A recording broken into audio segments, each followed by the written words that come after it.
In 1968, the Vietnam War was at its fiercest. In a riverside village along the Tra River in Quang Ngai province, people lived between two kinds of smoke, gunfire and cooking fires. Yet amid the chaos, tender stories still bloomed, fragile miracles of humanity. At dawn, mist drifted over the river. A group of American soldiers were on patrol. Among them was John Miller, 22, from Texas. He was quiet, unlike many of his rowdy, hot-tempered comrades. When the patrol stopped to rest, John saw a Vietnamese girl fetching water by the bank. She wore a brown ao ba ba, her hair braided neatly. The river reflected her gentle smile, and he stood frozen. Her name was Lan 19, the daughter of a village teacher killed by a bomb the previous year. Lan wasn't afraid of soldiers, but when she looked at John, she lowered her head, avoiding his strange blue eyes. That day, John forgot his water canteen. When he returned, he saw Lan had placed it on a rock. He said, in clumsy Vietnamese learned from a translator, "Come on, ko," Lan softly replied, "Không có chi," a small moment. But from that day, he found excuses to visit the river more often. Lan taught him simple Vietnamese words: water, sky, moon, remember. He taught her a few English ones: smile, hope, peace. They spoke in half Vietnamese, half English, the rest through their eyes. The war continued around them. At night, artillery thundered in the distance, shaking the earth. Many times, John had to leave camp suddenly for raids on nearby villages. He feared facing innocent civilians, people like Lan. One afternoon, he brought her a handkerchief embroidered with the letter L. He said, "For Yan." Beautiful name. She smiled, replying in broken English, "Thank you, John." They never dared call it love, only knew that when they met, the war seemed to fade away. By the end of 1969, John's company was ordered to move to Da Nang. He knew it would be hard to return to the Tra River. That last night, he came to Lan's house. The moonlight was silver bright. "You're leaving?" she asked, voice trembling. "Yes, but I'll come back." He handed her a small photo from the barracks. On the back, he had written, "Wait for me, John." Lan kept that photo for years in a small cloth pouch sewn shut beneath her pillow. John left Vietnam feeling hollow. Back in America, he became a different man, quiet, withdrawn, haunted by what he'd seen. He wrote letters to her old address, but the war swallowed them all. As for Lan, after John left, her village was bombed again and again. Her mother died. She fled to the mountains. In that dark memory, only the small photo kept a flicker of light alive. One day, she heard an American medical team was working near Quang Ngai. Lan took a risk and went looking. She walked 2 days just to ask one question: "Is there anyone named John Miller?" The interpreter shook his head. She turned away, tears falling into the red dust. The war ended. Lan was now 26, teaching at a village school. She never married. People called her foolish for waiting for a man who might have died long ago. But she just smiled. If he's alive, he'll come back. John, in America, carried scars both seen and unseen.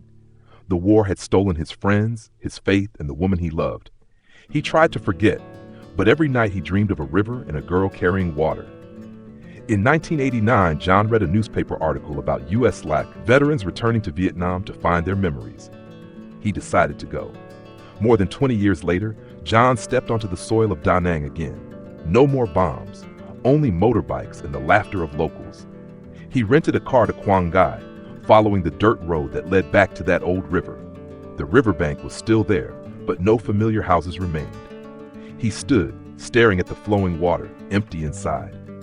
An old woman passing by asked in Vietnamese, "Who are you looking for, sir?" He answered in a trembling voice, "Lan, Miss Lan." The woman was surprised. "Lan, the teacher? At the village school." "Go there." John almost ran, a small school with red roof tiles. He stepped inside and saw a woman writing on the board, her hair neatly tied, her figure graceful. When she turned around, he froze. Though time had taken her youth, he still recognized those eyes. Lan looked at him, chalk trembling in her hand. "John, is it you?" He couldn't speak. He walked forward and placed on her desk the old handkerchief, now yellowed with age. "I kept it for 20 years. Lan burst into tears. The children stared in confusion, while outside, the wind from the Tra River swept through the classroom, carrying the sound of distant temple bells. John stayed in Vietnam for a month. Every day he and Lan visited their old village, where bomb craters were now filled with wildflowers. They talked for hours about the years of loss and those who never returned. One afternoon, John asked, "Were you ever angry at me for leaving?" Lan shook her head. "No, you were a victim of the war, just like me." They spoke little of the future. Both knew the barriers, countries, languages, years were many. But one thing was certain, their feelings had never changed. When John left Vietnam for the second time, he promised to return, this time not to lose her again. He wrote to her regularly. This time, the letters arrived. She replied in round, careful handwriting. "Dear John, whenever I hear the rain, I remember you sitting under my porch trying to pronounce the word tung. The Tra River still flows, only we have grown old." They wrote for 7 years. In 1996, John came back to Vietnam for the third time, not as a tourist, but to stay. He had volunteered to teach English to children in Quang Ngai. When he arrived, Lan welcomed him in a white ao dai, holding a bouquet of lotus flowers. "You really came back?" "I did.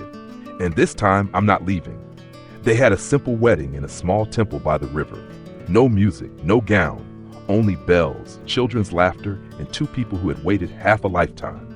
Years later, each morning, villagers saw an old gray-haired man and a Vietnamese woman walking by the Tra River. He always carried a camera, and she 2 small water buckets, just like the first day they met. One day, a little student asked, "Teacher John, why do you stay here and never go back to America?" He smiled, glancing at Lan. "Because here, the sun rises over the river, and my heart is here too." When John passed away in 2012, he was buried by the riverbank, beneath the mango tree they had planted together.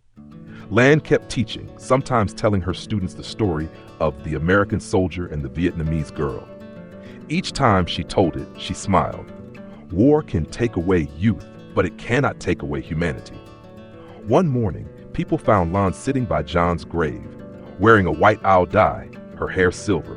She placed on the tomb an old photograph, the 2 of them by the Tra River, faces glowing in the sunset.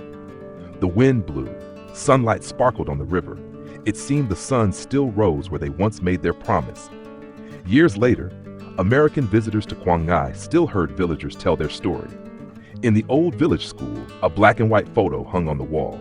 John and Lan, 1969. Below it, a line written by Lan read, "Love has no border, peace begins from the heart."